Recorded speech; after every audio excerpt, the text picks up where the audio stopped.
Hey, everybody. Welcome to the Bucs Report Show. It's another great night. We are ready to have a whole lot of fun, talking a whole lot of football, a whole lot of Bucs, and a whole lot of more.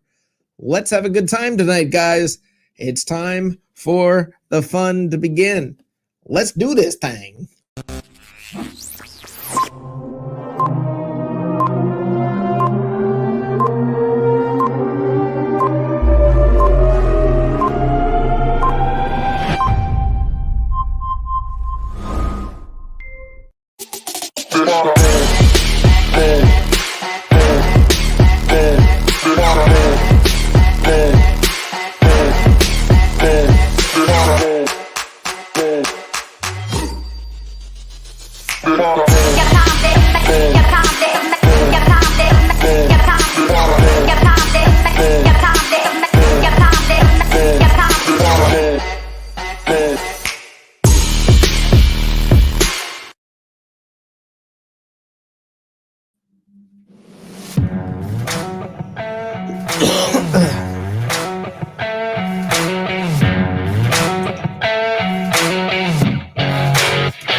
All right.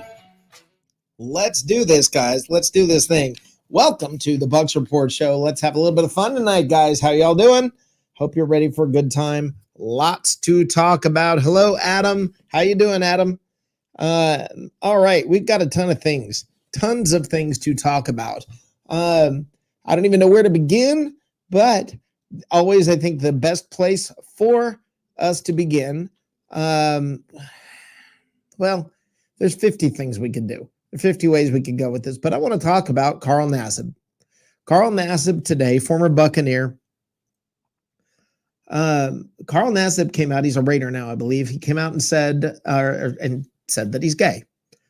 Now, I want to talk about Carl Nassib, and I want to talk about the fact that, yeah, this is Gay Pride Month, and I'm going to talk about this, guys. We're going to have, follow me, we're going to have an enlightened conversation about this, okay? That means keep your head together, be cool, be smart. Don't think you're being cute and saying some things that are inappropriate. I know sometimes we have a little bit of fun with that, but let's keep it together tonight, guys. All right? I want to have an enlightened conversation about what Carl Nassib did. Now, when you say, I don't care, I don't either. And that's partly that's a good thing, okay? That's a good thing. I don't care that he's gay. We're not going to talk about the fact that he's gay. I don't care. What we'll talk about is, does it impact the locker room? How does it impact the locker room? Does it impact the team chemistry? Does it impact, are NFL players enlightened?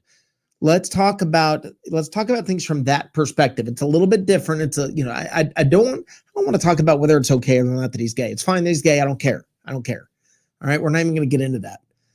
We're going to talk about the impact of what happened today. And for anybody who says, I don't even know why he has to announce it. I don't think he should have to announce it. I want to address that. I want to talk about that for a second, because let's say this. Here's a guy who, my guess is, he's been sitting there. By the way, hi, Brandon Spikes. How are you doing? Would love to hear your take on this, Brandon. My point, my question, or the thing that goes through my mind is, Carl Nassib probably has spent a good portion of his life maybe struggling with maybe he's been embarrassed by who he is. Maybe he's felt ashamed of who he is, and he's come to terms with who he is, and he accepts himself. And you know what? He finally was like, you know what? I'm not going to hide this anymore. So it's not so much about an announcement of this is, I'm gay. It's more of an announcement of, you know what? This is who I am. I'm not going to hide that anymore. So yeah, for everybody who says, I don't go out and announce that I'm heterosexual, well, okay, but you probably haven't struggled with that fact your whole life. You probably haven't had to hide that for your life. And maybe he has. So maybe come to terms with this is, maybe he's reached an inflection point in his life, and it gives him the ability to talk more openly about it and be a little more, be a little more open about that kind of stuff. So I do want to talk about that. I want you guys to feel free to talk about that and bring it up. And, okay, so he's going to be a spokesperson for the LGBTQ community. Okay, awesome. He's come to a point in his life where he's willing to embrace that role. That's fine. And that's, I guess, what I want to talk about. Look, for anybody who says this, like somebody right now just said, no, thank you. I wanted Bucs news. I'm out. Okay, William, I'm sorry. We're not going to always have exactly what you want. Bye. See ya. Sorry. Hang around for 5 minutes and maybe we'll be on the topic you want, but it's not going to be exactly what you want all the time. We talk about all kinds of things and, we change subjects, we move around. So if this one's not your subject and you want to say I'm out because this is not what I like, okay. I would suggest hang around. First of all, maybe this will turn out better than you think. And second of all, maybe we'll be talking about what you want shortly.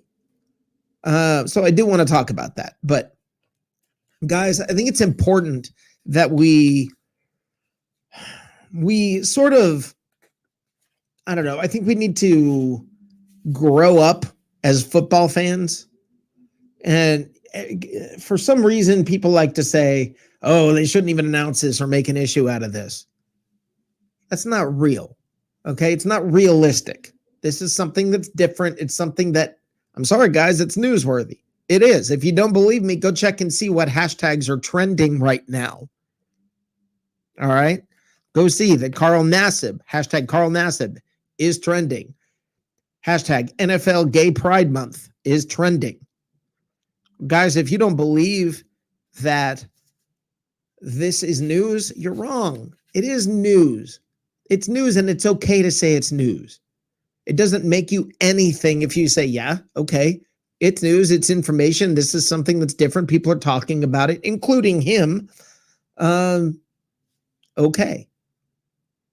But what happens, I'm afraid, is people get so alienated. People like to dig their heels in all the way one way or the other on issues. People like to take a stance for or against what he did. Why are you taking a stance for or against what he did instead of just saying, oh, okay, he did that? Why do you have a problem with it? Why do you have to make anything out of it? The guy said what he wanted to say. That's all. Let me tell you something. Not everybody's going to agree with everything you have to say. Not everybody's going to agree with everything I have to say. That's for darn sure. That's just life. So as we navigate through this Carl Nassib thing, let's do this with some enlightenment. Let's try and be a little bit different. Let's try not to sit there and talk about, yeah, it's okay that he's gay. No, we all know it's okay that he's gay. Okay, fine. It's okay that he's gay. That's his deal. That's fine. But how's it going to affect football? How is it going to affect football? How does it affect on the field? Does it affect on the field? Does it affect gameplay, team chemistry, and camaraderie? I think it's a fair question to ask. Now, I mean, that's NFL news right now, guys. That is NFL news, and it does impact everything that happens during the year, because I promise you this, guys, and follow along close, he's not the only gay NFL player. I promise. Okay? So while he did this, I'm guessing there's more coming. There's more coming. So is this going to affect team chemistry? Is this going to affect how other players feel about him? Is the NFL, are the players enlightened enough? And are they saying, yeah, I don't care? Is that what's happening? And I think it's an interesting question. Obviously, him being gay or straight has no impact on him on the field. What it does have an impact is how other people treat him or feel about him or react towards him. So I think that it's, this is something that I think give the guy props. I mean, it took guts to do what he did. Keith, let me bring this up because I think this is great. Huge respect for Nassib. In fact, he's going to become a spokesman then that's a huge get for the LGBT community. Agreed completely. Christopher Cole says, you got to be supportive and happy for him. You see, for all the people who said, oh, NFL fans are troglodytes, NFL fans can't handle this, everybody's going to freak out, I call BS, and that's part of my point. I think sports lead the way in many ways on certain things, but you know what? This is not one of those things. Sports, especially the NFL, has been a little bit behind the curve on this. But I promise you this, there's more coming. And there's more coming, and this is a step forward for certain people. Does it affect team chemistry? This is Matt's question, is sort of the question I was asking. Does it affect team chemistry? It has to for macho alpha males. Does it, Matt? Does it have to affect team chemistry for macho alpha males? Does it have to? I don't know that I think it has to. I don't think so. I think, okay, Johnny Dean says, some older NFL players came out against Michael Sam back when he was trying to make a team, but he had far more support than negativity. Agreed. And this is the thing, is I think we're even more enlightened right now than we were when Michael Sam was, I'm going to use this, and I hope everybody understands my point here. Back when Michael Sam was a spectacle, and make no mistake, that's what Michael Sam was. I think society as a whole, people as a whole have changed. Let me ask you guys something, and you don't have to answer this publicly, but I want you guys in your heart, in the quietness of what's going on in your head and in your heart and in your soul or whatever, take a moment and ask yourself honestly, have your views evolved regarding this particular subject matter? Have your views evolved regarding this particular subject matter? I think it's an interesting question. I like the question. I think it's something everybody should stop and ask themselves at some point. Take a look back, be a little introspective, even if that's not your nature, and say, have you evolved or have you changed? Has your view or opinion changed on this at all? Guys, I firmly believe 10 years ago, this would have been a much bigger story. But now, I think NFL fans are further along. NFL fans are further along when it comes to this. But I think NFL players are further along when it comes to this as well. I think there will be some that have a little bit of a struggle with it, some that have a hard time.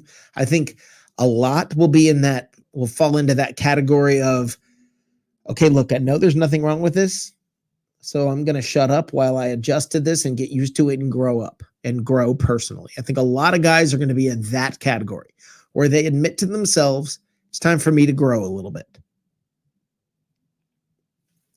So I see a lot of you in the chat, you're admitting it. Your views have changed a little bit on this subject matter. I think mine have too. And that's part of the deal. And I'm okay with that. I think that shows personal growth. It shows who you are as a person. Maybe somebody wants to cancel you because of what you used to think, but you know what? You've come to a different point in life. And that's where I think we're all at. And I, for one thing, if y'all want to talk about this, we can, but I do want to say this about Carl Nassib. I want to say, good for you, buddy. Good for you. I hope you feel better about yourself. I hope you feel like, I hope you've come to a point where you accept yourself and can feel decent about yourself. When you're alone, it's quiet. You don't have to feel bad about who you are as a person. I'm behind you. A lot of these people I see in the chat room are behind you. So to Carl Nassib, major props and bravo. All right. Let's move on to some other things now. What's trending? Monday motivation. Monday motivation is trending. Now, I find this to be an interesting little tidbit. Monday motivation. One of the things that drives me nuts is how people put little motivational quotes, inspirational quotes. That's the word I was looking for. It drives me nuts when people put those things down there, and like you'll see some girl who is twerking in a video and being whatever she feels like being. I'll just say putting it all out there, and then hashtag blessed, hashtag God first. Here's my ass. Same thing goes with NFL fans in a backward sort of way. Monday morning quarterbacking. People Monday morning quarterback when there aren't even games. People Monday morning quarterback in the offseason. They shouldn't have drafted this person. They should have drafted this person. They should have done that. And that's part of why we all watch the games, so we can do this. But my Monday motivation for you is this. Try something for the next couple of weeks. Try something. Instead of saying always, these are the things I don't agree with, and posting about the things you don't agree with. Let's all try something. Let's all try and post supportive things. Let's all try and post things that we're good with, that we agree with, that people who want support, need support, whatever, keep it positive. Try it, guys. Try it for 2 weeks. Try and keep your message positive about the Bucs, about life in general and everything, instead of just, I've got to cut down the opposite side of whatever issue or whatever thing you're talking about. Instead of the trash talking constantly, try something for 2 weeks. Try to be a little more positive. All right. NFL news, guys. There's all kinds of stuff going on. Fantasy football news, all kinds of stuff going on. I want to talk about Tom Brady, by the way. Tom Brady, there's a video out there now where Tom Brady is saying, yeah, there was another team out there that got out of it, was one of the last teams to jump out of the Tom Brady sweepstakes. And he said, when they said I'm not interested, I'm thinking, really? You're going to keep that mother over me? And I can only tell you, it sure seems like he's talking about the San Francisco 49ers and Jimmy Garoppolo. It's possible they're talking about the Chargers, but they never got out of the sweepstakes. San Francisco stuck their head in the ring and then got out. Guys, I think everybody talks about how Tom Brady was, considering going to New Orleans. Tom Brady was looking at going to New Orleans. Maybe Brady was talking about New Orleans and saying, really, you're going to take Jameis Winston over me? But I don't think that's the case. He certainly wasn't talking about Drew Brees. I think he's talking about the San Francisco 49ers and Jimmy Garoppolo. What do you guys think? Adam, by the way, Adam asks the question, Rick, how do you think fans should be penalized when throwing objects at players? I think they're out of the stadium. I think they're not allowed back in the stadium. And not just that. I mean, when I say not allowed back in the stadium, I don't mean that day. I mean, like for 5 years or something. They're not allowed back in the stadium for 5 years. I think another thing that they should do. Well, here's the thing. If they don't hit the player, if they throw something at the players and do not hit the player, I look at it as, okay, good thing you missed. Good thing you missed. But attempted assault, look, let me say this. If you hit the player, if you hit somebody with something that you threw, then guess what, pal? You should get arrested for assault. I think that should be the case. I think fans in the stands, the moment there's a fight or a brawl, they should get arrested for assault. I think part of what happens, like, how Like now they're putting nets all the way around baseball fields so that people don't get injured by the ball coming into the stands right at them. There's not a line drive while Becky is sitting in the fourth row texting whatever cute boy she's talking to, and gets whacked across the head with a line drive foul ball. No, what I think needs to happen is put nets around every stadium, including the NFL. Put a net around the stadium. You can see through it with no problem. It's really kind of a non-issue. And why not just keep everybody safe? Remember somebody ran on the court, I believe, and stabbed, I think it was Monica Seles in the back? Why are we leaving this as such a possibility? Why are we letting this just, okay, yeah, we're leaving it out there. Anybody can just run over when they want, run out on the field and do whatever they want. Why not just put a net around there? Why not? I can't figure out a good reason why we shouldn't do that. To me, it just seems like football, I don't care, soccer, I don't care, anything. Put a net around it. Keep the people on one side of the net, keep the players on the other side of the net. Everybody is safer. The event going off without a hiccup or a hitch or a problem, that becomes more likely. So I don't know. I mean, that's what it seems like to me, at least. I would like to see every sport be, have some sort of a barrier. Hockey has one, naturally. But I even think if you've ever seen what happens to some people in the stands when a puck goes flying in the stands, I even think they ought to put nets above the glass.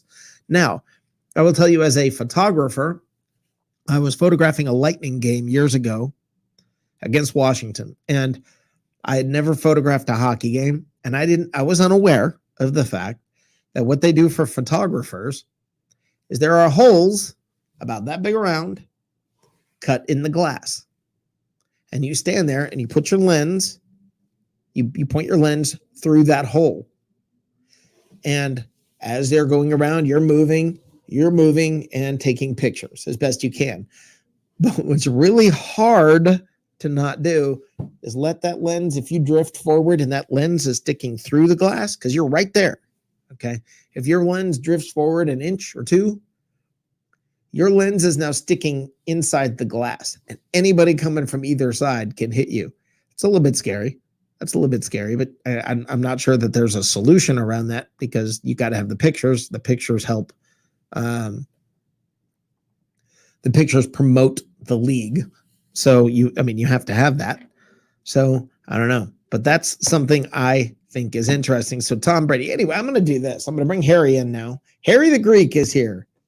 Hello, my friend. How are you? Hey, buddy. How are you today? Good. This is Harry the Greek. Harry the Greek is on Wednesday nights on the Over Under right here on Bucs Report. It's a great show, a whole lot of fun, lots of great info if you're gambling or just a fan. Either one, if you're not really a gambling expert, go to the show, because he'll help you become a little more knowledgeable. It's not an intimidating place where, like sometimes I tune on shows that are about gambling and it's like they're speaking a different language. Harry breaks down the language for you and helps make it something that you can understand a little bit better. It's pretty cool. Welcome to the show, Harry. Hey, thank you very much. Yeah, we do try to educate people a little bit on gambling, and I always say, keep them bets low, make them returns really high. It's just always bet responsibly. It's always a lot of fun.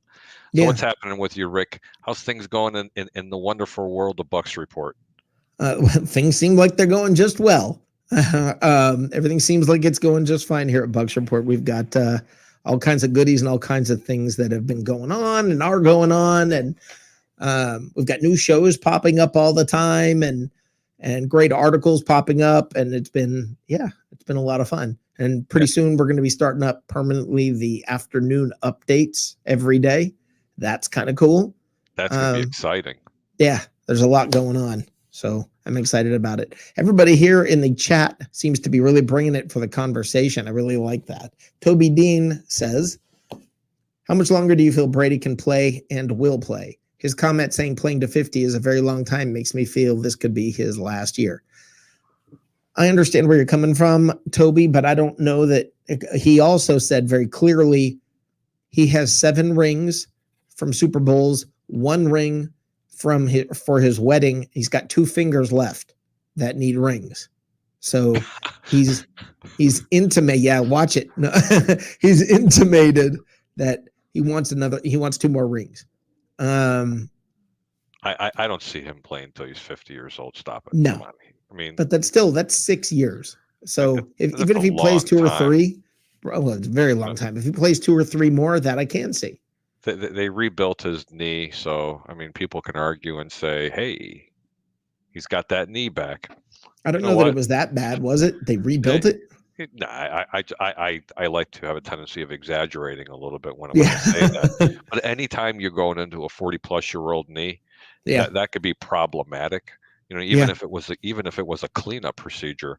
But Tom Brady's Tom Brady. I mean, everything from his personal life when it goes to his diet, his exercise regimen isn't probably as strenuous as most NFL quarterbacks, for that fact, for most NFL players.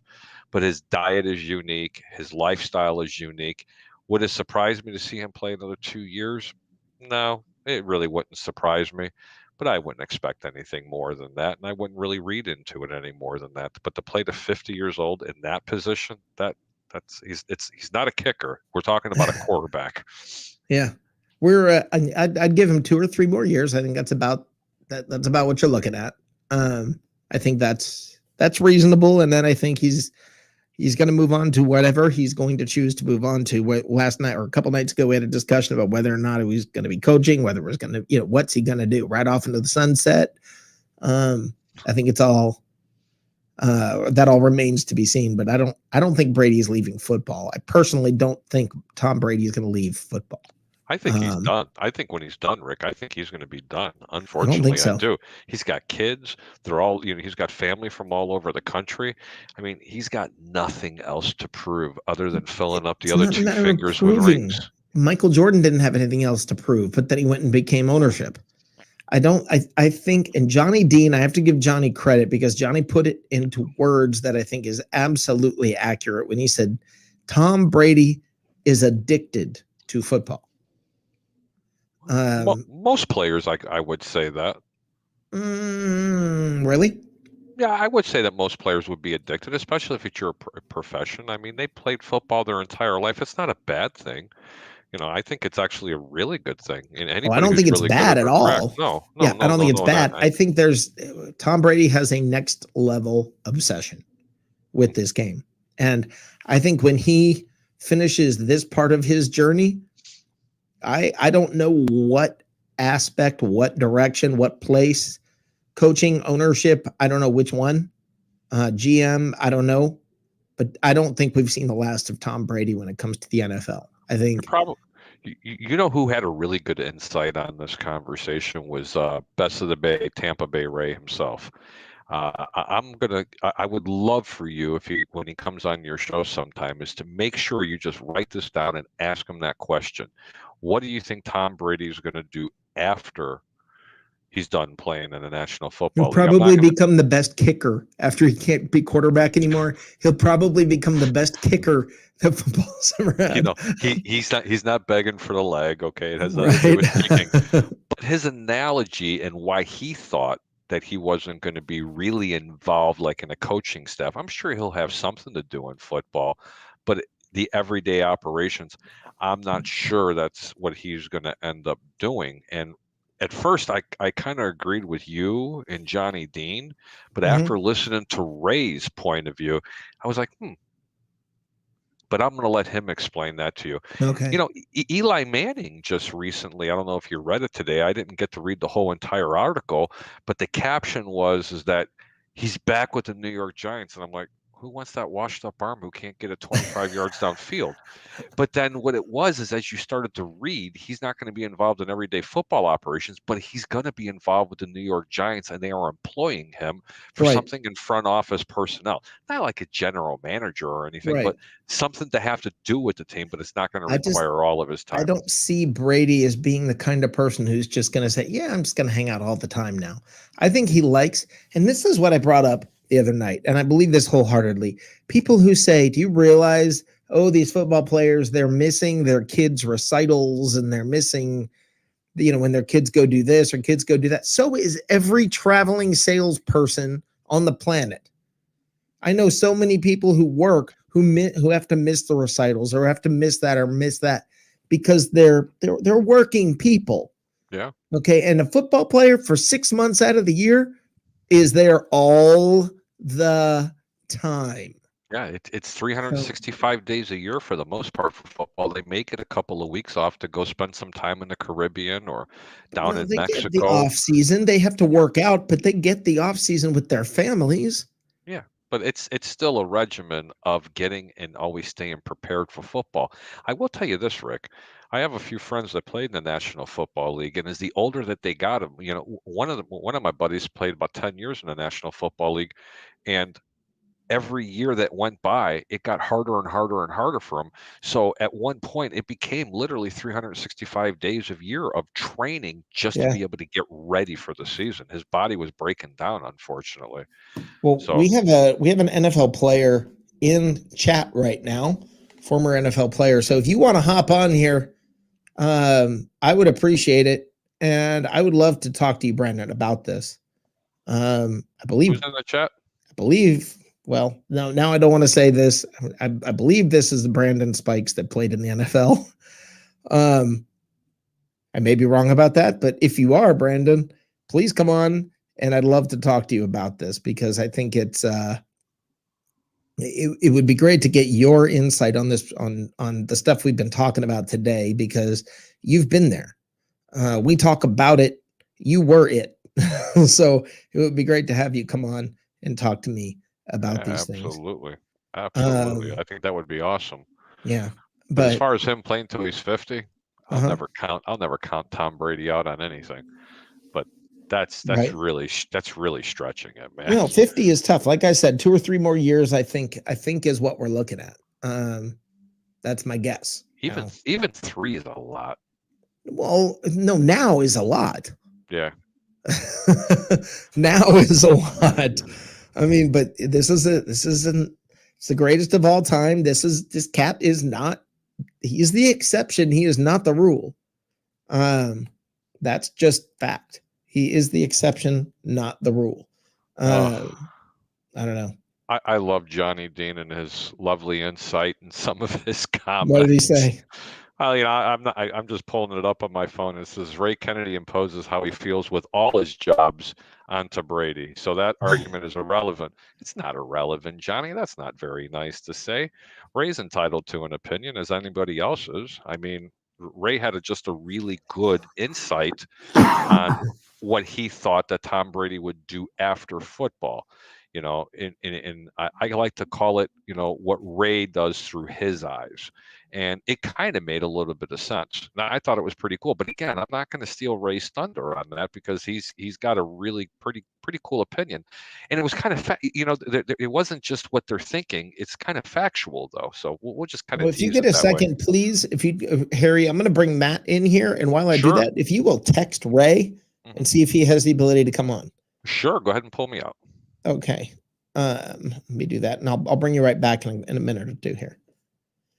All right. Let me bring Matt Colson, Matt from Oklahoma City. How you doing, brother? I'm good. I got all churched up for you here. Got a collar on. Yeah, looking good, brother. Looking good. How are you tonight? I'm having a great day. Awesome. My son turned 14. Oh, wow. And he got a whole bunch of birthday money, and now we got to get him a guitar tomorrow. So, oh, wow. Yeah. Following in somebody else's footsteps, I see. He's stealing all mine, so I'll get him off of my stuff. Oh, man. What are we going to talk about? Was it the Brady effect at 50? Well, the Brady effect at 50. I mean, here's my view, I guess. Hold on, let's bring Stephen Glasgow in here as well. Now you got both of us pick on you. Hey, what's going on, guys? How's it happening? So here's what I want to ask both of you guys. Okay. A couple of questions. And I'm not going to get deep into because I don't know if you guys are like, I don't want to talk about this subject, so I'm not going to put you guys in an uncomfortable position on the spot. But let me, well, I'll tell you what, I won't even go there. If y'all want to bring it up, you can. But let me say, when it comes to what Brady said about another team that was in the running at the very end and backed out at the very end, and he couldn't believe that they're going to keep that mother instead of him. Yeah. I mean, I'm thinking San Francisco. I'm thinking that's who they're talking about. I mean, who else? I mean, we kind of know who the teams were. Right. And they, I think he even named them off before the comment. Did A couple he? months ago, he said who he was looking at was the Bucs in San Francisco. That's the way. No, he said New Orleans also. Well, how are you going to upset Drew Brees? Brees Is that an retired. actual score, Christopher? According to what he's saying there. The Lightning are up. Yes, they are in the second, not even halfway through the second. I'm looking right now. Okay. Well, that put That's me in a a little good better. mood. The Lightning are up 4-0. They're not giving that up. Bassey's not losing that. So, all right. Yeah, the other night when we were on, they lost, didn't they? They were at 0 through the third quarter or third period. Yep. What, by the way, let me bring Harry back in here. By the way, where do these teams play? Where do the Lightning play? Champa Bay. Champa Bay. Champa Bay. All right. Gotta compliment Harry on the The shirt. question you asked, Rick. Yeah, that is a cool shirt. You know, that's a great movie. Very Good guys. nice. Oh, that's Look, a White Sox. Nice. Oh, dear God. Now I got to take it away. I thought you were talking about Chuck Norris, man. Oh, my God. Everybody knows that good guys wear black. Oh, okay. Good guys are black. Is that what you said? I was going to say, That- Stephen that Glasgow too. agrees with you. But Stephen, I'm Greek, so there's really no difference, right? Greek and black. Well, the answer to the question you asked, the answer to the question you asked, Rick. First of all, Matt, you're either way younger than I thought, or you started way later. Because you said you have a 14-year-old, and I'm like, Way later. I had to get all that other stuff out of my system. No, I was that's smart enough not to start in high school like a lot of my friends. in And our, then I got in around our to it world. too late. So there's a biological reason that God wants you to have kids at 25. Because at 35, it's a bear. You can't do it. It's just hard. At his age, And I we had call way that a longer than that. whoopsie. nice. Well, congratulations. I would have used a little bit more colorful language. It should be like, oh, I'm going to attempt to answer Rick's question by process of elimination. Yep. I too believe it was San Francisco 49ers for this reason. I know it wasn't. Well, I don't believe it was New Orleans because Brady is very good friends with Drew Brees. Right. He likes Brees a lot. He Right. would never talk about Brees that way. I also don't believe it was San Diego, which was the other team that was courting him because they had a rookie quarterback, and there was really no need for him to say that about San Diego. And they didn't drop out. They didn't drop out. They wanted him. They stayed to the end. Brady chose Tampa. Right. Right. Exactly. They wanted him to the end until he picked Tampa. They still wanted him. Yeah. The only team that I've ever heard any news about that he purposely sought out because he grew up in San Mateo. I know. He wanted to be a 49er. After his hero Joe Montana. And when they decided, we're going to stick with Jimmy G, that is the one person I can see him saying that about. That's exactly, and especially with the history. Exactly. Jimmy You're going to keep this guy over me. Yeah, I think there's history there between the two. Exactly. So he was the reason they cut Brady anyway, wasn't it? Or no, they didn't cut Brady. They were gonna cut Brady. They were. Remember, when Robert Kraft had drafted him. Garoppolo Belichick, was right. gone. Belichick wanted to keep him. Garoppolo was gone before. Right. Brady left. Belichick wanted to keep Garoppolo. Hold on, everybody. Hold on, everybody. Belichick wanted to keep Jimmy Garoppolo. Mm-hmm. And basically Tom Brady said, and he wanted to move on from Brady, and Robert Kraft and Tom Brady, let's just say, vetoed Bill Belichick's desire. And they got rid of, basically Kraft said, no, we're not getting rid of Brady. Right. And Belichick didn't get his way. And I think that's where things really started to fall apart for I agree those with guys. Yeah. That's where And the then skip after came. that point is how we ended up with Brady coming to Tampa. I think it was Right. because of all of that. So I also think there's no love lost between No. Brady and Garoppolo. So No. that also fits this narrative. No. Yeah. And Him and Garoppolo got along. by the way, he wanted to get rid of Brady after they had just won a Super Bowl. So they won a Super Bowl, and I think he won MVP, and he wanted to get rid of him. And Brady went over Belichick's head. He went to Kraft, said, "Hey, Daddy, this dude's trying to get rid of me." and Kraft's dad called Belichick and said, "We're not doing it.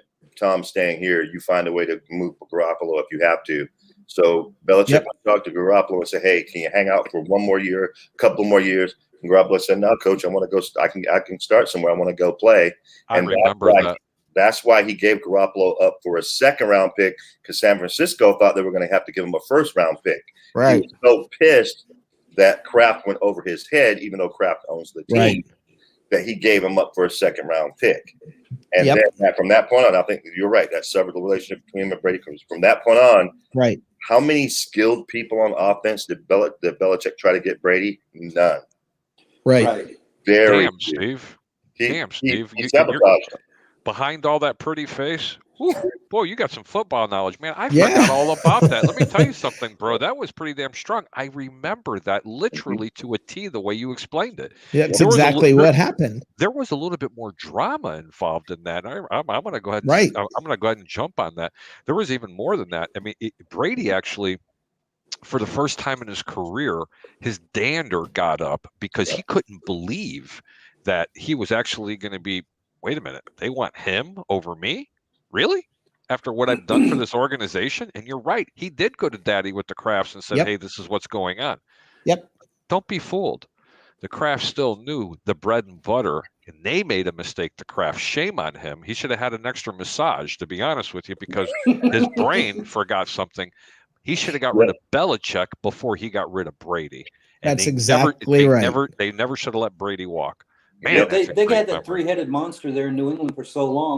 They didn't have to stay married. They couldn't. Yeah. That was a mistake. Everybody's giving Belichick so much credit for all these Super Bowls. They're just, Belichick. It was all Belichick. And Belichick, I think, was starting to believe his own press, because earlier, I think a year or two before that, he wanted to trade, and Rob Gronkowski's talked about this. He wanted to trade Gronkowski he was planning on trading him to Detroit Lions. Right. And Gronkowski got word of that, and he went straight to Belichick and said, "If you trade me, I will retire."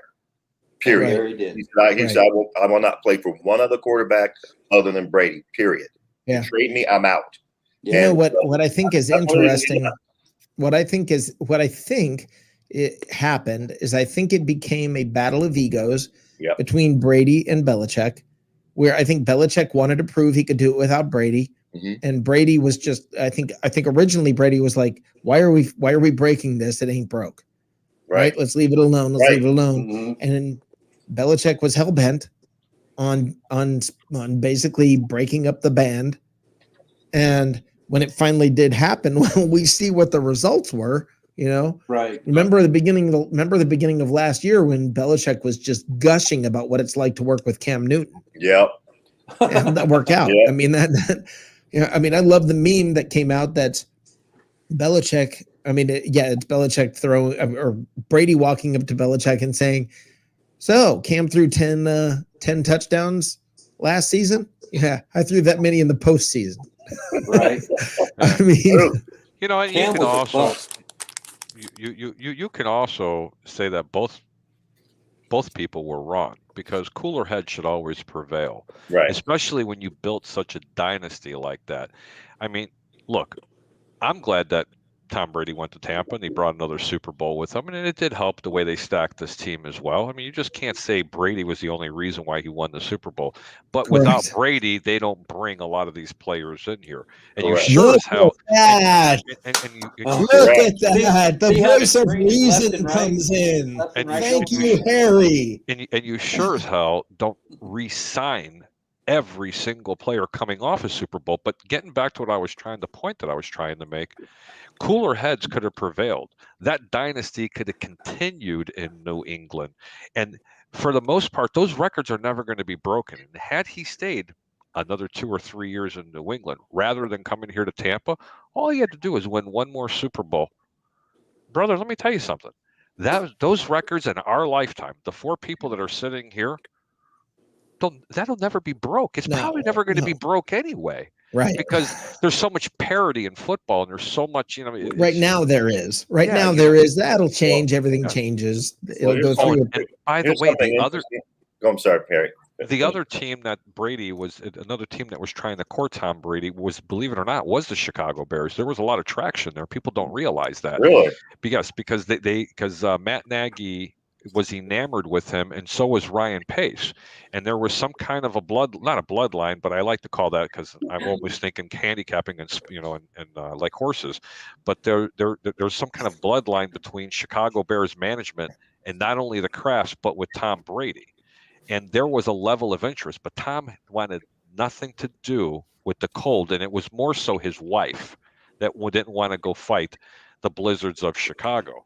Right. But hey, it worked out. He was either going to California, where his family's at, or he was coming to Tampa.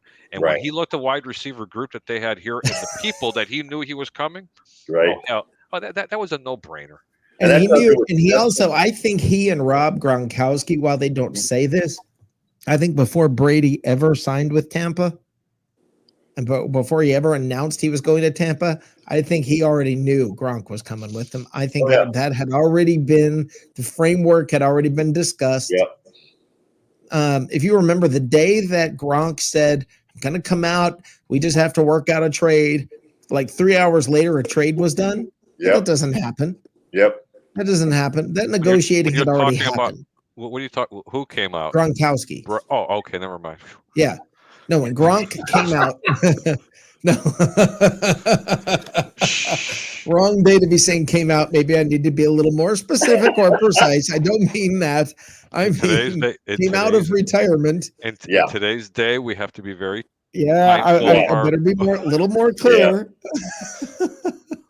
Well, Gronk even talked about that. Gronk will tell you what really happened without trying to, because it gets into the whole tampering thing.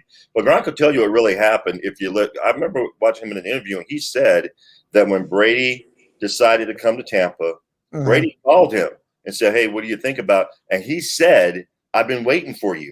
He said, "I've been waiting for you." That's exactly what he said. I still would like to believe the commercial when he's talking, and all of a sudden you see. Right. Oh yeah. Play. Yeah, the bad cell phone commercial. Okay. Yeah, that's a great. That's what I still tell all my friends in Chicago. That's why Gronk came here. It's because they had that conversation, and Brady was just talking. Life in Tampa is beautiful, and all you could hear was "Come to Tampa." Yeah. Well, I'll tell you what. The way we got him here in Tampa, where we got in Tampa, where I'm not in Tampa right now, but where Harry is. Harry's the only one in Tampa. The way we got him in Tampa was it goes all the way back actually to 2018. The groundwork was already set because. After the Super Bowl, after they won the Super Bowl against Rams, Brady asked for a new contract because he wanted a contract to extend him until he was 45. He's always said, I want to play till I'm 45. Belichick would not grant him the contract. Instead, he said, I'll give you a 1-year extension. But was that really you see, this is where my problem is. Why is Belichick making that decision? He's a GM also. I understand that, but he still has to answer to somebody, and he may be the general manager of the team. Now, the team president, the people that work for the Crafts, those are the people that he has to answer to. So there might be. Incorrect. You serious? He has. He even Nick Caserio. The reason why Nick Caserio wanted to leave New England because he said it's Belichick's show. There should never be a coach in any sport that has control of every facet of your football operation, and I don't care who Parcells did a pretty good job of doing it for a while. Yeah, well, you know what? There's a select few that can actually pull it off, and there's not players. many. Players play, coaches coach, Bingo. General managers manage everything. You know How what are they you going say? to let me make the meal downhill. if you won't let me buy the groceries? Yep. Right? Yeah. Isn't that the line? Right. You're going to make the meal, I got to buy the groceries. That was Parcells' mentality, and that's where Belichick is in a position by luck. Well, Belichick was a disciple of, if I'm not mistaken, Yeah, of he was Parcells. a Parcells, And he was a defensive coordinator. When he was in Cleveland, he stunk. And before Brady came in, He wasn't that. Hold on. That's not entirely accurate. Cleveland got better with him, but they were not great with him. But they did get better with him. Okay. Okay. Well, The thing is, kind of, and not, because I think they were 8-8 the year before Belichick took over, and when he took over, they went 5-11. Okay. And what was he when Drew Somebody Brees? check Or that. not That Drew may be Brees, correct. Drew Bledsoe was here. What was the record with Bledsoe? Yeah, they were losing seasons with Bledsoe. As a matter of fact, that's right. The first season he was here with Bledsoe, they went 5-11. Well, I'm sorry, New England, they went 5-11. And then the next season they were starting 0-2. 0-2. In fact, if you listen, that's why he stuck Brady in there that's and never when looked Brady back. got in there. Yeah. What's the DC's name at the time? Eric Mangini. Mangini said they were thinking about putting their houses up for sale because they were pretty sure they were going to get fired at the end of the season. Exactly. And Brady fell into their laps, and the rest is history. Well, this is why, guys. This is why you've heard me for weeks now preaching that. Listen, let everybody follow this whole thing, not just part of it. Listen to the whole thing. Mm-hmm. I believe Bruce Arians is a great coach. Yeah. I believe Todd Bowles is a great coach. Right. I believe Jason Light is a great GM. And I believe they were doing good things and the team was improving. Mm-hmm. But when Tom Brady came in, the entire dynamic changed. Absolutely. Yep. And you went from this team's getting better. You and I agreed on something. Yeah, that's twice. Twice. Yeah. It went from I'm in this hell and it team's just getting got better really cold in to here. holy crap. Look what just happened, because the entire organization changed. And this is what I've said repeatedly. Listen, the marketing department kept marketing away just like normal when Arians came. Yep. You know, the way that press conferences were handled was the same when Arians came. Everything was the same as as that stuff. There were more coaches, and the on-field stuff was different when Arians came, and he was improving that on-field stuff. Tom Brady came to the organization, and the freaking secretary, receptionist, whatever you want to call her, all of a sudden was like, oh crap, I have to be excellent.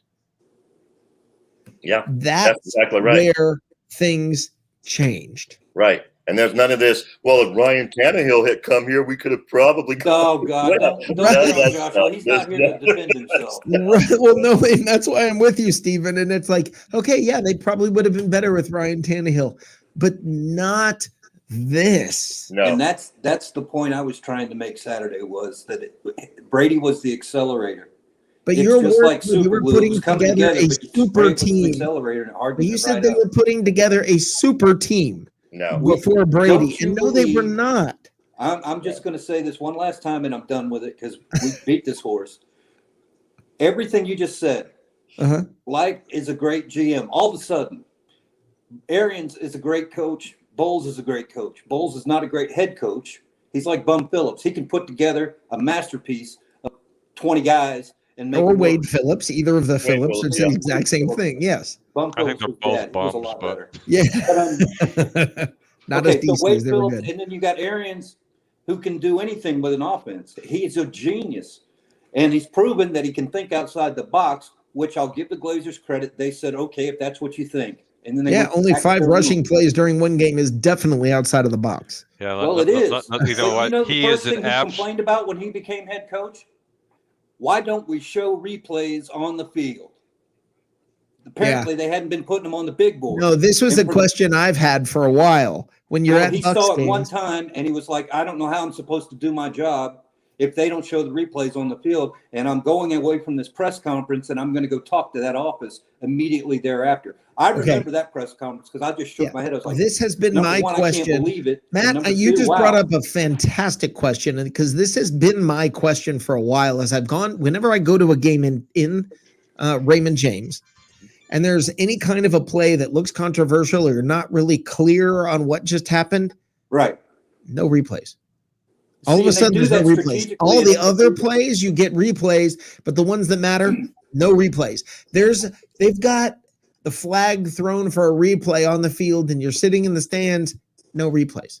Right. And on TV, everybody's seen it 16 times by the time. Yeah, I don't understand it. And now that's supposedly been fixed. I don't know. I don't live there, but that was something that he addressed right out of the box before he figured out what color the carpet was. He was already wanting to change that.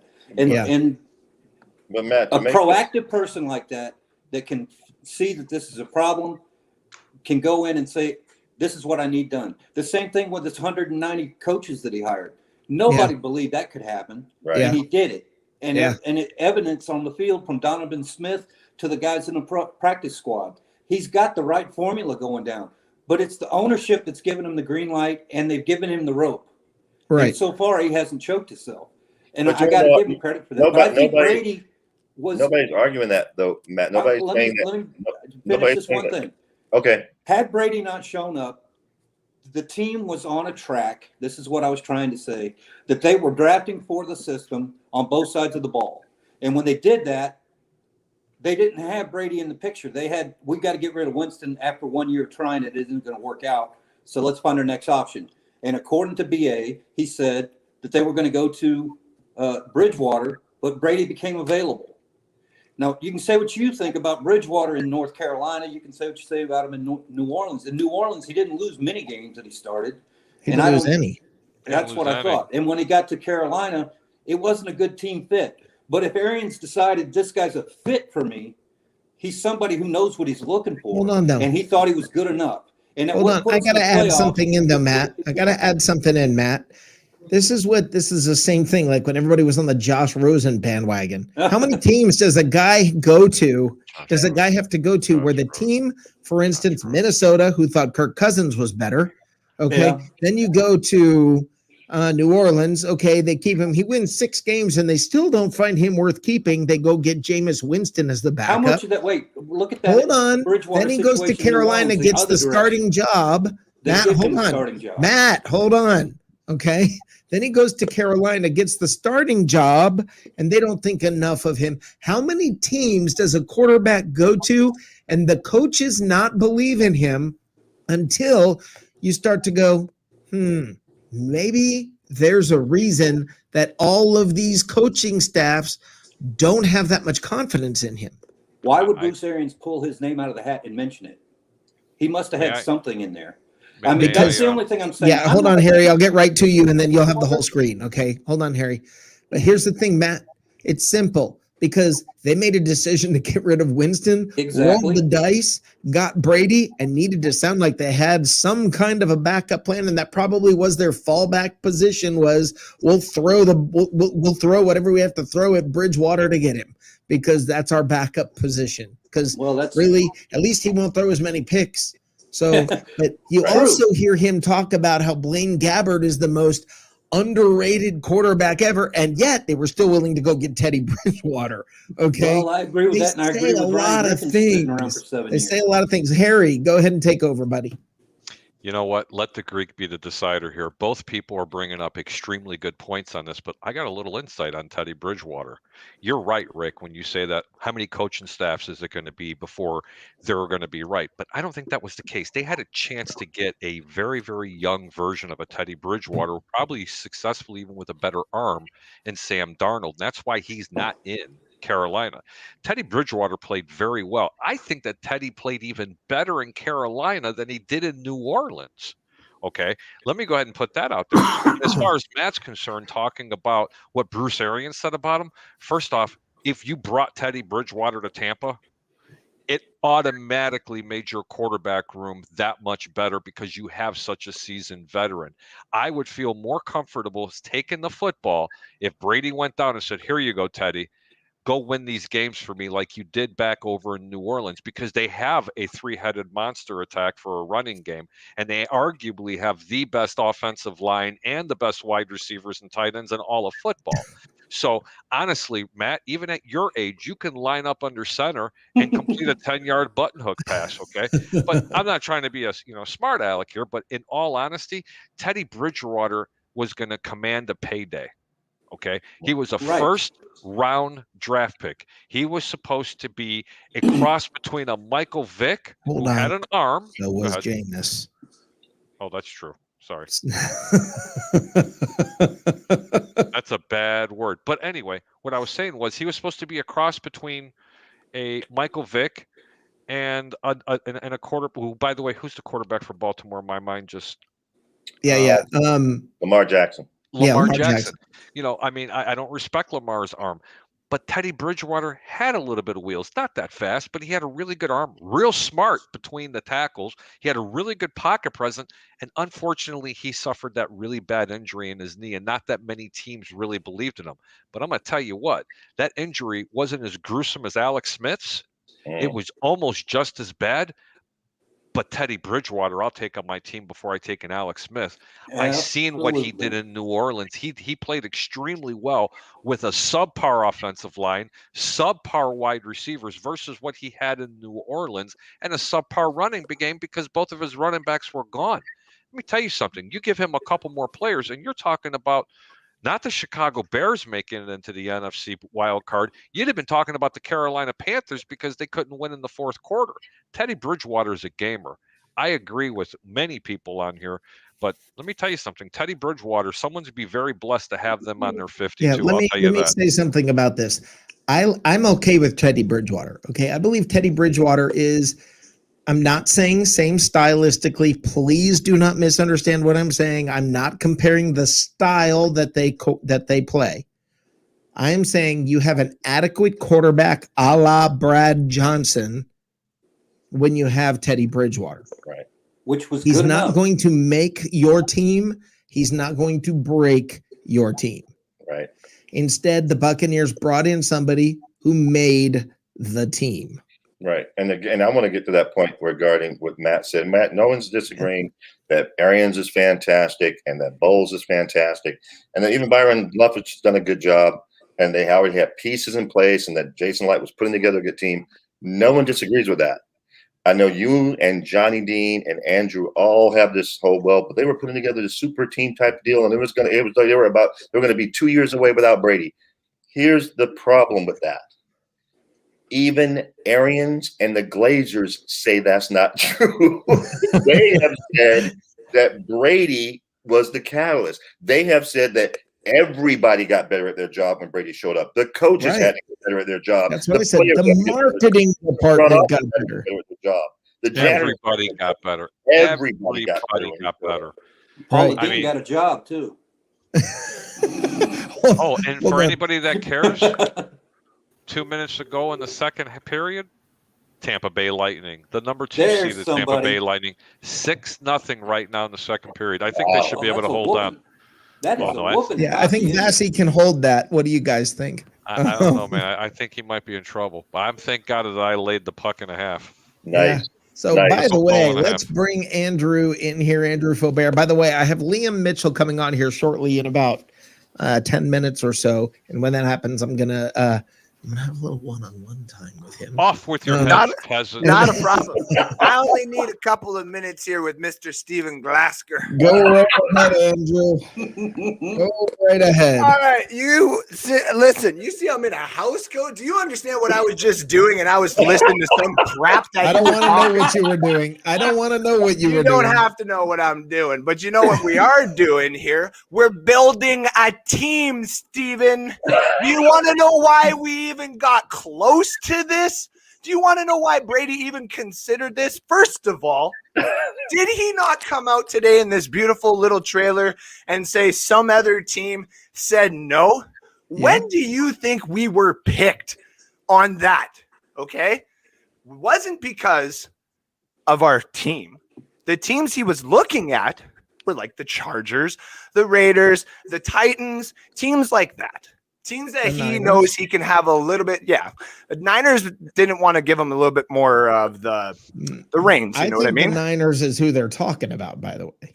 I think that's who Brady was talking about because of the history with Garoppolo. Because of that, it was a chance to take a shot. That would have been interesting. I still think they kind of went with the Chargers, though. It would have been the Tyrod Taylor situation. But I do digress. The 4 situations that I did describe, though, are all situations that he would have a little bit more of a say because those franchises haven't necessarily gone above and beyond to do anything above and beyond over the years. Now, the Buccaneers, one reason that they had a little bit of intrigue here is not because of this alarm clock, beautiful design that Brady was just begging to play with, Steven Glasker. It wasn't the fact that he gets to sit in a stadium. And as much as we all love Raymond James Stadium, pretty sure we all went and talked about how it is really. I don't love Raymond James Stadium. Thank you. How Hey, awesome guys. it is not to be in that stadium sometimes because of how hot it gets. Yeah. Do you think all of that was the selling factor? No. Do you know what the selling factor was, Steven? A Super Bowl being built roster with Mike Evans, Chris Godwin, Vita Vea, Levante David, Devin White. Shall I continue? Carlton Davis, Marley Marpet, Alex Kappa, Ryan Jensen. The list goes on and on and on. Get Brady some. Hold was on, just- hold on, Andrew. But now I'm gonna now. While that sounded freaking brilliant, okay, Because it was right, but yes, go on. Brilliant. so let me say this. How can we take him serious? I mean, look at this. He's wearing a bathrobe. He looks like the redheaded rocket that's in Chicago. So Okay. listen, Andrew. The thing is this. While what you're saying is great, he came here because the players were here. He also brought a bevy of talent with him that made a bigger impact than most of the players you just mentioned. Key impacts, I guess you would say. Yeah, key impacts. Right. Because if we look at statisticals, I mean, Mike Evans, Chris Godwin still did more than you AB. know, I know, but he brought AB. He brought Rob Gronkowski. Gronk, they had to trade for, but yes, they did bring him. Listen, you can play games with that all you want. He brought Rob Gronkowski. Yes, he did. Yes, he did. Okay. And whether I know Johnny doesn't like this, and we'll bring Johnny on here in just a second to tell me I'm wrong, but he brought Leonard Fournette. Okay. Now, whether I look, No, I do agree with that. I do not think Leonard Fournette was just saying, hey, I'll go to anybody for the veteran minimum. I think he said, I don't want the veteran minimum. They're offering me the veteran minimum. And look at that roster. And Brady is there. And that jersey. Like, that one's so much prettier than this one, guys. So, hold Honestly. on. Now let's let Johnny tell me how wrong I am. How you doing, Johnny? Before you get to Johnny, He say how didn't long give you a are. crap about Leonard Fournette. Leonard Fournette was not the connection that he was looking for, and Jason Light does that job, not Tom Brady. Okay. Okay. Yes, he brought in his buddy. He brought in Rob Gronkowski, and he brought in his other buddy AB, and he brought in what's his name this year? What's his name from Bengals? Giovanni Bernard. Wait a minute, though, Johnny. This is what you're saying. I'm not saying Jason Light doesn't learn the verbiage of this team so that he could actually play to his skill level. No, That's what he was Johnny, doing I this think you're offseason. misunderstanding what I'm saying. I'm not saying Tom Brady went out and recruited Leonard Fournette. I'm not saying that. Yes, I get it. Jason Light does that job. Okay, and by the way, Harry, you gotta go. Hold on, Johnny. Harry, you gotta go. Hold on, Johnny. Harry, you gotta go. Correct? Yes, but I do want to make one little point. Sure. If it wasn't for Tom Brady, I wholeheartedly believe it wasn't just Jason Light, but without Tom Brady, they don't sign every single player this year. That man single-handedly had his hand on every single signing that came in. Okay? Honestly, agreed. Now, even though Jason Light does the job, Jason Light did the job with Giovanni Bernard, but Tom Brady is the reason Jason Light was able to do that job. Absolutely. But anyway, I really appreciate you guys having me on tonight. I'm Here you Harry go. the Greek. You can catch me on as I'm doing this. I'm trying to squeeze my show together. Okay. You can see me on Wednesday nights on the Over and Under at 9:00. I'm Harry the Greek. My co-host is going to be Tampa Bay Ray. And we're going to have a lot of good things to talk about this Wednesday. Rick, really, thank you so much. Go Bucs. And yes, Giovanni and Leonard Fournette, the reasons why. And hang on my little kitty cat. I'm sorry. Say hi, Bandit. That's my little bandit. I didn't do it the other way around. Anyway, Rick, you guys have a great evening. Thank you so much for having me on. Thanks, Be Harry. blessed. Keep your bets low and your returns high. We'll see you Wednesday. Have a great night. Have a great night and have a great show on Wednesday. Bye, Harry. All right, let's let Johnny go ahead back off and tell me how I'm wrong. All right. As far as Leonard Fournette could care less about who's handing him the ball. That's all he wants. He wants the ball handed to him. He don't care. He doesn't care about the possibility he of getting a cares ring. about money and his own record. That's all he cared about, and that's where he's at right now. He's just trying to get there so he can show the public that he still can run the ball. And next year, he's not going to be here. I guarantee you that. No, I understand that, but you think that the chance of going to you think he wasn't that there's nobody else who was going to offer him more than the veteran minimum, and Not that after this being was the cut by the only Jags in the situation that he was cut in. No. Okay, so you think this was his only opportunity? May I get in on something real quick, because I've been listening and we're going down a completely just different track. I want to get back to what Andrew said, Mr. Andrew, because Andrew, Johnny, actually hurt you guys' argument, because his argument made me and Rick's point. He said that Tampa Bay wasn't Tom Brady's first choice. He said that Tom Brady wanted to go to the 49ers first, and then he looked at Chargers, and he looked at another team. So if Tampa Bay was the fourth choice, it name one of those teams that don't have a good roster that they already had here that Brady just couldn't wait to get here. He was picking 2 or 3 other teams before he even thought about coming to Tampa. Look at the class. No, Steven, look at the class of teams you're just now discussing. Every one of them has a good roster. Yeah, but Tampa supposedly has a super team, right? Why pick the other teams over Tampa? Well, we drafted and we put a team together in 1 year under Arians, and the team hardly even knew his scheme yet. So, yeah, I agree. That was a super. Take away Tom Brady, and I like Johnny Gio like Bernard, and what was your other AB? Giovanni Bernard, Leo Take away those 4. And those are 4 spots that could have been filled. Maybe not with Tom Brady, because Tom Brady, I will not get an argument with you about how great a quarterback Tom Brady is. He is the greatest that's ever walked the face of the planet. Yeah. But he's not the GM, the head coach, and all that developmental staff that's behind this team. Kinda. But I don't think anybody's saying not kinda. Kinda is. Look at the improvement our defensive tackle made in 1 year. There's something different in saying. Nobody is saying he's the general manager. What we're saying, that's kind of what you guys are saying. Johnny, stop talking for a second and let me finish. Okay? What we're saying, you talk for 2 hours, man. Well, that happens because it's my show. I understand that's your show. And maybe you're going to say that again, but you just kept telling you. Well, what do you want me to do? Not talk? No. So I mean, sorry, you've had to listen to me for 2 hours, even though I've been on for 1. I mean, I was talking about in the chat the other night. But listen. Here's the thing. This seems basic to me. Tom Brady made Bruce Arians' job and Jason Light's job one heck of a lot easier. Yes, I'll agree with that. I'll agree with that. Okay. Now, while you agree with that, there was no team here. Listen, I'm putting you guys back in the lobby. Not personal. I've got a guest coming on that I just said I was going to do this about. Yep. I'll be back to you guys shortly. I hope you'll hang around. I will try. If you do, great. If you don't, okay. So hold on. Let's bring Liam Mitchell in.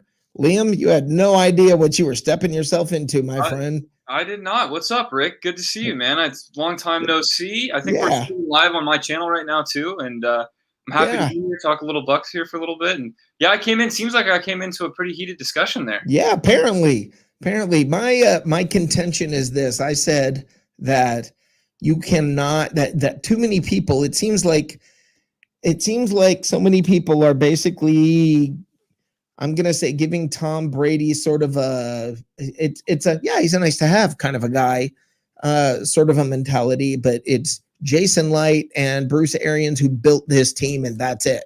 And I'm saying this team is massively impacted. The culture and everything is massively impacted by Brady. It absolutely is, in my opinion. I mean, this is a quarterback-driven league more than ever. And Brady is the greatest quarterback of all time. And not only is he the most talented quarterback of all time, but like you said, he can change the culture like nobody else. Right. I think there's numerous games last year that, not numerous, but at least a couple. The Chargers game, for example, we wouldn't have won without Tom Brady. I think he absolutely is the biggest factor in why we were able to. That's what I think. I think he changed the way the front office does its business, the way the marketing department does its business, the way the tickets are sold. It's not, I get it. The Bucs weren't sold out last year. I mean, or 2 years ago, were they, before Brady came along? No, it sounds like, I think they just said that we're sold out already. The season tickets are already sold out. I'm hoping I can get the whole stadium is sold out. And And my point being, that's because of Brady. Okay. It wasn't that way 2 years ago. That's because of Brady. And you can say, well, Brady doesn't do the marketing department. The marketing director does. Yes, that's true. But don't tell me the impact by Brady is not what's filling the stadium. I think it's fair to say Bruce Arians is a phenomenal coach. But you know what I find funny is you can sit there and say, oh, it wasn't just Brady in New England. A lot of that is Belichick. Okay, but when Brady left, what happened? And then you can say, well, it's not just Brady. A lot of that is Arians. Well, where was the team before Brady got there? They had a losing record. Mm-hmm. So to me, look, man, the year before, under Arians, the Buccaneers had a losing record. That's not a little side note. Brady came in. Everybody's out there practicing extra during the offseason, doing everything they can. The players were coming out and saying, I don't want to disappoint him. I don't want to disappoint him. He's the GOAT. I don't want, look at the text messages we're getting from Brady. He's always sending these text messages to keep us motivated and focused. He's doing this. He's doing that. I mean, it's listen to this speech before this game and that game. At halftime, he said this. And I mean, we've heard all of this stuff. We heard about the Super Bowl, the pregame speech by Brady that we all wished we could see. Mm-hmm. To me, the culture began to change with Arians. If it had, 10 points, it had to move forward to become a champion.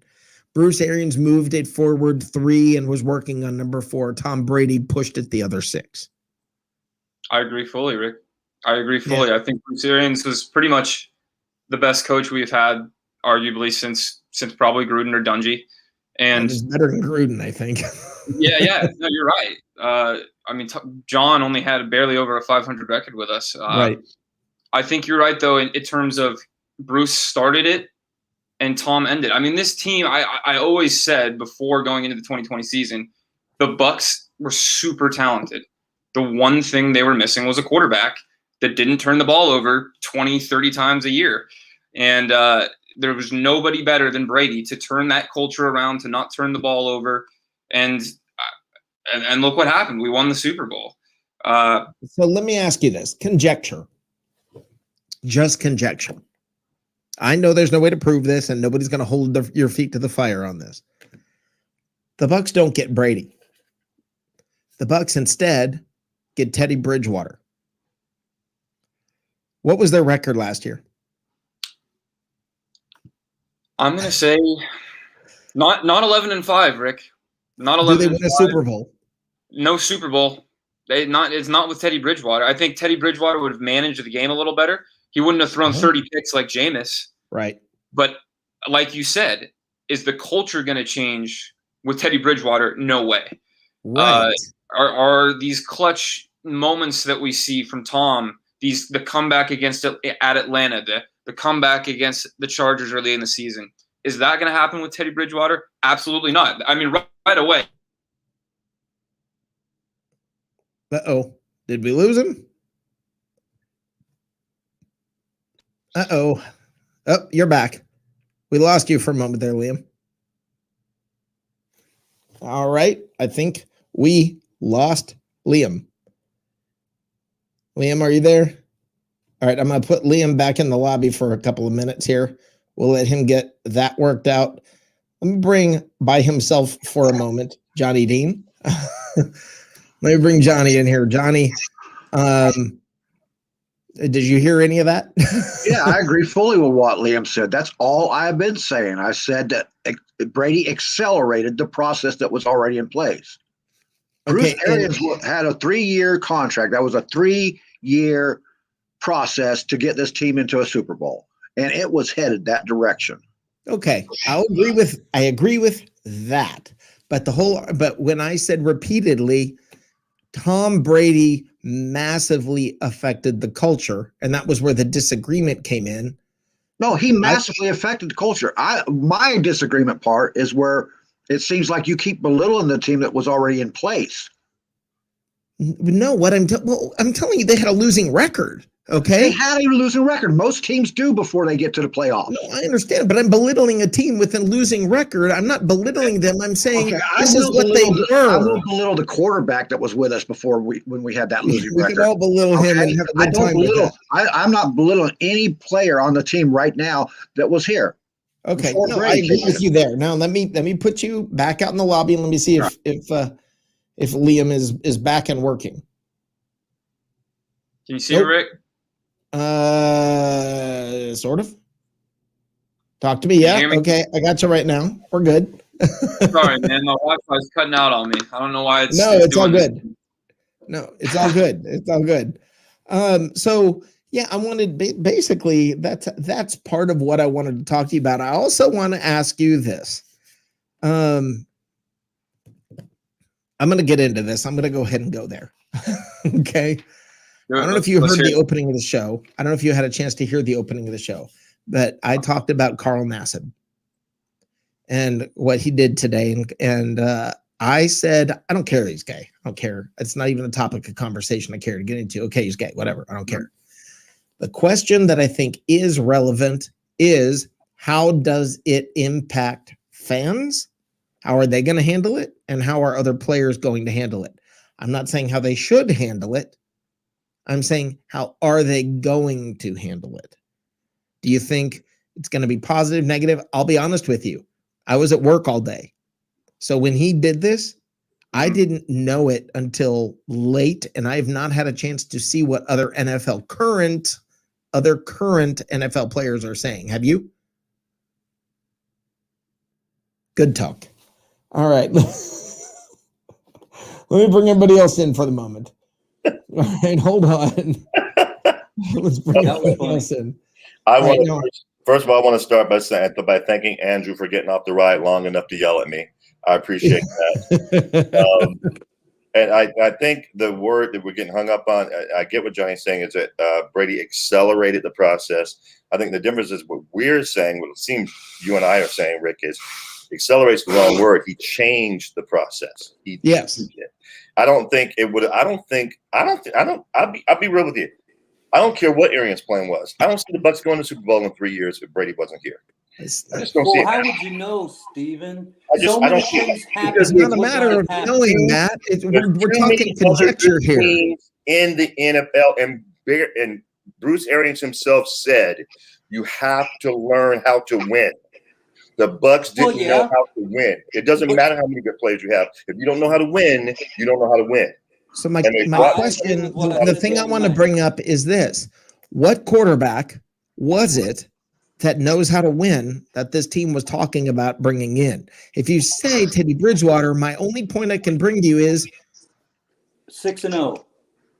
With 6-0, who wasn't good enough to start, and like was said earlier, he played better last year. He didn't get the chance to go back. Well, hey, look, all right. When he hurt himself at Minnesota, he was the all-star that was going to be a superstar, and then he blew his knee all over the field.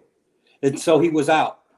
Now they're looking at it and saying, well, that was a hell of an injury. I don't know if we're going to risk our franchise on that. We'd rather have whatever the hell it was, Kirk Cousins. And we'll sign him for 10 years. He went to New Orleans. Then he went to New Orleans, and Sean Payton, the offensive guru, the most respected coach that nobody likes, is up there, and he says, well, I'll take Bridgewater over anybody else that I've got here, including a number 1 draft pick, and let him take over this time. Matt. And he won every game. Matt. And it's not like they didn't have coaching film on Bridgewater. They know what his strengths and weaknesses were. He tried out for half the damn league. They let him go and kept Taysom Hill. They let him go because he had earned the right to earn a first-place position on another team that wasn't available in New Orleans. And they let him go and kept Taysom Hill.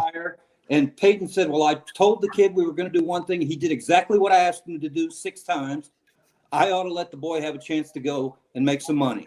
And they sent him to Carolina, who bought in a new head coach, a whole new system, and said, well, this is what I got to work with, but I want my own guys. Hold on, Johnny, go ahead, buddy. Johnny's chomping at the bit. I just want to address Steven's comment about the culture change, and you also. Arians has changed the culture every freaking where he's went. Okay, he went to the Colts after a 0-win season. And when the Pagano went out, Arians got them to the friggin' playoffs. Okay. Yeah. And also the Arizona Cardinals. He goes there from to a team that has had that, oh, we're beat down attitude and we can't win nothing. And he made them believe and see that's not just Brady is not the only person that affected this team. He did affect this team. And that's why I say the word accelerate, because where Arians had a 3-year plan, Brady just came in and instantly accelerated that plan. I understand where you're coming from, Johnny, and I don't think we're that far apart. Okay, I think what we're saying is he didn't accelerate getting where they were going to go. He changed the whole dynamic, made it a whole different deal. Yeah, but there's something that they were already working on. That's why I say accelerate. Well, sure, they were working on it. Yes, they were working on trying to improve. They were still a losing team. And that's why they hired all that staff for development, is to get these guys Agreed. up. Now hold on. Let me bring Danny in here. I'm not sure who Danny is. Danny, how are you doing? Danny going once. Oh, Danny boy. Danny going twice. The pipes. Danny going. Okay, Liam, are you okay sharing the screen with everybody? Yeah, let's do it, man. Can you hear me now? Is it okay? Yeah, right now. I tried to to my phone, man. Maybe it's my laptop. I don't know what's going on. Okay. No, well, we're good. We can hear you now. All right, good. So I guess here's what I guess the conclusion that we've come to is, and I think this is reasonable, and this is why we talk this stuff through, is I think we've come to the conclusion, we all agree with this. We all agree that the Bucs were getting better. And the Bucs were doing things that were helping them get better. And the culture was certainly changing. And the team was on track to win more games. I think we all agree with that. Is that correct? Yes. Yeah. Okay. Tom Brady came in and just you just threw a wrench into the works, into the whole thing. Everything all of a sudden went from I guess the way I look at it is, if you want to use accelerate, Johnny, I'll go with this. I'll go with it like this. We were in a pretty fast car. We ended up in a jet. Put rockets on the back of it. Right. Yeah. Okay. It was an entirely different animal. There's no guarantee we would have ever gotten there otherwise. But what he did was bring excellence to the entire organization. Do you agree with that? Do we all agree with that? Yeah. Yeah. Okay. Now Liam. I want to bring Liam back up here for a second. Liam, with what you do. First of all, before I go further on this, tell everybody what you do. Yeah, guys, I have a YouTube channel called Bucs Archive with Liam Mitchell. I post all kinds of highlight videos of current, former players. I do some trailers, edit some stuff before the games to get everybody hyped up. And go check my channel out at Bucs Archive with Liam Mitchell at YouTube. I've been posting a lot of videos lately, so kind of like a little countdown to the beginning of the season up until we play Dallas. So, but awesome. We're live there right now, by the way. Hi to everybody out there on Bucs Archive. Absolutely. To all my followers, thank you. Seriously. Yep, absolutely. So I don't know how else to word this. Once Tom Brady became a part of the Buccaneers, did you all of a sudden go, oh crap, I got to raise my game. I better be ready for this because there's this is next level. Yeah, a little bit. Yeah, a little bit. I knew that everybody had that reaction. Oh, absolutely. I mean, we're one of the lowest marketed teams in the NFL, and then boom, you get a guy like Tom Brady, the GOAT, as people say. Yeah. He brings in a lot of viewers. I mean, instantaneously we get one Thursday night game a year, and then we got 5 primetime games. Snap through your fingers. So. And I'm gonna say this: Patrick Mahomes is not the baby goat. Patrick Mahomes is a great quarterback. Just stop with any goat. Just stop. They're not putting any pressure on that kid, are they? Yeah, before I go on a rant, stop it. Okay, hold on. Let's try one more time. Danny, are you there? Danny going once. Danny going twice. Danny is permanently gone. I wonder if that's my son. Or mine. Bye-bye, Danny. Was his last name Marino? Yeah. Yeah, that was incomplete, Dan. So anyway, all right, guys. Well, this has been a great show. I enjoyed this show. I did. And Johnny, thank you for bringing it tonight, buddy. You were awesome tonight. Thank you. Johnny, He needed oxygen. this was the best of Johnny Dean tonight. I don't think we've had this good of a Johnny Dean. Yes, here you go, Johnny. Glasses up to you, buddy. Johnny drove me to drink. Thank you, Johnny. Thank you, Johnny. Excellent job. Excellent job. So we've got, Johnny, when's your show on? Tell everybody when your show is on. Tell everybody where to find you, all of that. It's Bucs Report, North Sports Dynasty, the NFL edition. It's a crossover between Bucs Report and North Sports Dynasty. And it's called NFL Edition. And you can find me on Facebook at What's Happening Sports page. That's awesome. Awesome. And your show is great. Your show is actually pretty awesome. And Johnny, thank you for bringing it. You always do. Johnny, let me be clear about this. And I want everybody to hear this and know it and understand it. While I'm the one talking most of the time, whether Johnny likes it or not, while I'm the one talking most of the time on this show, I will tell you, the people you see on the screen right now, the other guys, make this thing run. So, Johnny, you especially, brother, thank you. And I mean that in a big way. You are a massive part of this show's success. Thank you. Later. And hey, everybody needs to follow Liam. I've been following Liam for a while, man. And you guys need to follow him. He's really good. Seriously, absolutely. Appreciate it. Absolutely. Liam, one more time, tell everybody where you're at. Yeah, guys, please come follow me on YouTube at Bucs Archive with Liam Mitchell. You'll see all kinds of Buccaneers highlights over there, current, former players, hype trailers before games. Come follow. I'm almost at 10K, almost at 10,000 followers. So thank you to everyone that's been following the channel. Everybody watching right now, we're streaming live on the channel. Go check it out, Bucs Archive with Liam Mitchell on YouTube. Thanks, guys. You got to see this, Liam. Look what somebody posted. Liam looks like one of the few guys you'd let date your dog. You know what? Let me tell you something, Hans. Let me tell you what Liam's thinking right now. What's his daughter look like? Oh, boy. All right, brother. Thank you, Liam. Thanks, Rick. And sorry for the Wi-Fi problems tonight. No, it's all good. It happens. It happens to me, and I'm the one running the show, so it happens sometimes. Have a good one. Guys. Have a great night. All right, you guys, I want to tell both of you something. You guys are the heartbeat of the show. Thank you. When you guys are not around, the times you guys tell me I can't make it tonight, it hurts the show. It makes my job more difficult immensely, and I want to thank you guys for being here. Thank you so much. Thank you. Rick. Appreciate that. All right, guys, will I see you on Friday night? Yes, sir. Awesome. See you Friday. Thanks, Stephen. Thank you, Matt. Yep, I'll see you on Friday and Saturday and Sunday. So not Sunday.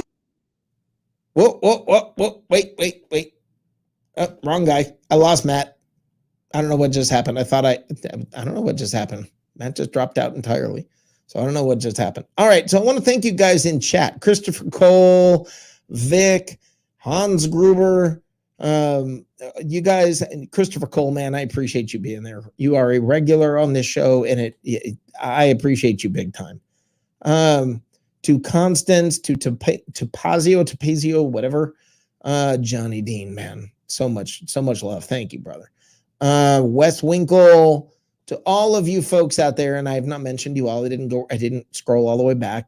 Toby Dean, to all of you guys. Thank you so much. When you guys make comments in that chat room, that helps our show a great deal. I want you guys to know that. It means a lot to this show. It impacts the show. It impacts how many faces see the show on Facebook. It's a very, very big deal. When you share or like or subscribe, when you do any of that to Bucs Report or to the show or anything like that, very, very important. Thank you so much. Now, here's what I want to do. I want to go watch the rest of the Lightning game. And I want to say to you guys, thank you, thank you, thank you, thank you for being here. You guys are awesome. The only thing left to say is the most important thing, and that is go Bucs.